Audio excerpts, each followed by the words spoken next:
Shalom, selamat pagi saudara yang dikasihi Tuhan. Kiranya berkat, damai sejahtera dan sukacita dari Tuhan Yesus Kristus senantiasa menyertai saudara sekalian.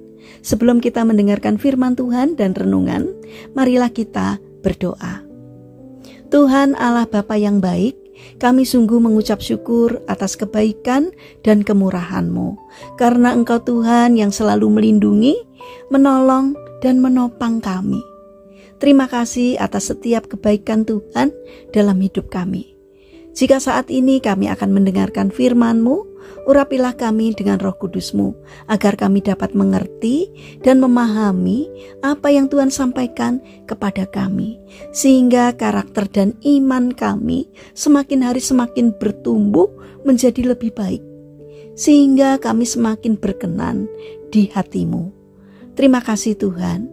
Di dalam nama Tuhan Yesus Kristus kami berdoa. Amin.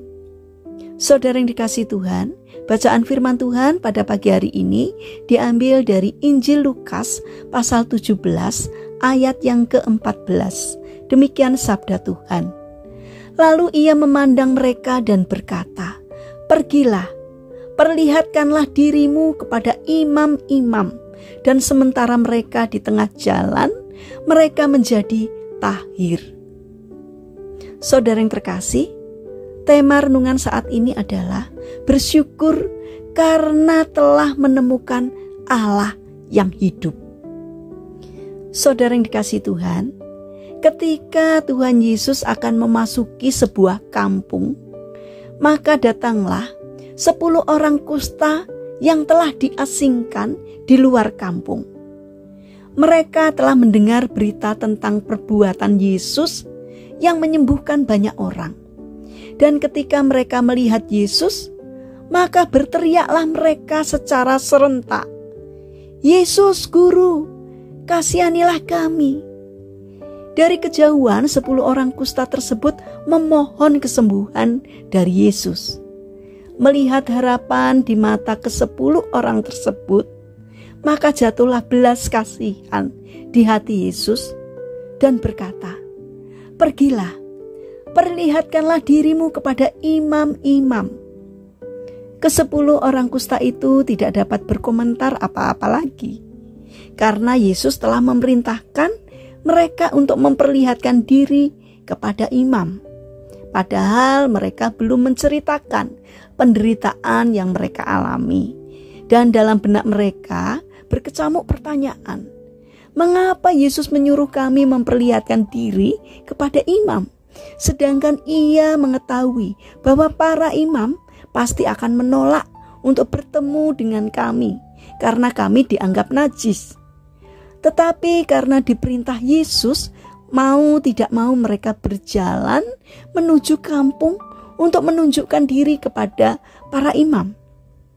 Belum lagi mereka berjalan jauh, tiba-tiba seluruh kulit mereka yang tadinya memutih kini berubah menjadi normal.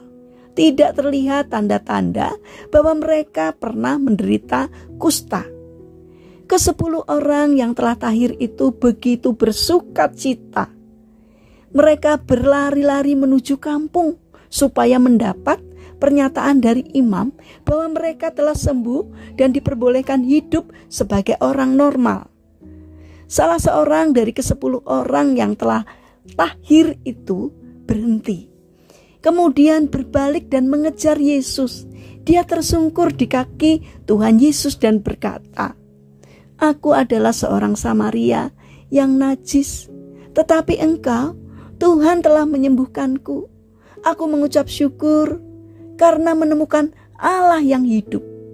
Dengan wajah yang penuh pertanyaan, Yesus berkata, "Bukankah ada 10 orang yang menjadi tahir? Mengapa hanya engkau sendiri yang kembali? Di manakah yang 9 orang lainnya? Tidak adakah di antara mereka yang kembali untuk memuliakan Allah selain dari engkau, wahai orang asing?" Kemudian Yesus berkata kepada orang Samaria itu, "Berdirilah dan pergilah, imanmu telah menyelamatkan engkau." Saudara yang dikasihi Tuhan, Di saat mengalami kesukaran, kita berseru-seru kepada Tuhan meminta pertolongan.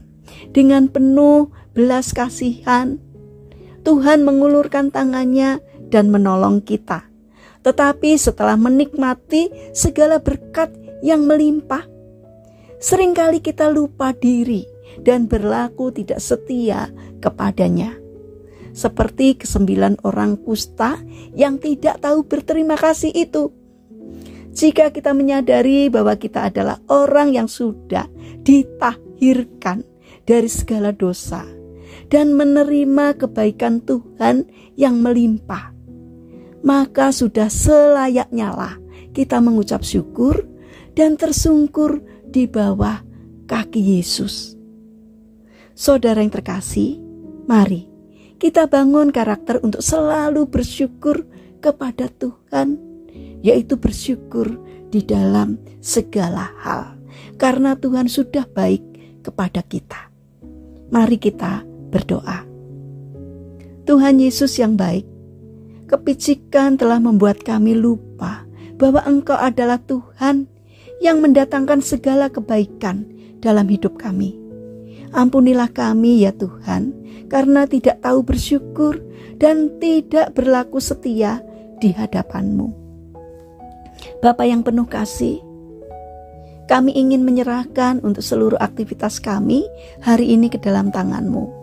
Kami memohon penyertaan dan pertolongan-Mu. Berikanlah kesehatan kepada kami dan juga orang-orang yang kami kasihi. Kami mohon belas kasih dan kemurahan-Mu. Kiranya Tuhan yang senantiasa menolong dan memberkati kami. Kami juga berdoa untuk saudara-saudara kami yang mengalami sakit atau lemah fisik. Kiranya Tuhan berbelas kasih untuk menjamah dan menyembuhkannya. Demikian juga berkatilah bangsa dan negara kami, terutama para pemimpin yang Engkau percaya untuk memimpin negeri kami. Kiranya Tuhan memberi hikmat dari surga, sehingga dalam setiap hal yang diputuskan, yang dikerjakannya seturut dengan pimpinan Tuhan. Terima kasih ya Bapa atas setiap kebaikan-Mu. Kami serahkan doa ini hanya di dalam nama Tuhan Yesus Kristus. Amin. Puji Tuhan, saudara yang terkasih, kiranya firman Tuhan hari ini dapat menjadi berkat bagi kita semua. Haleluya.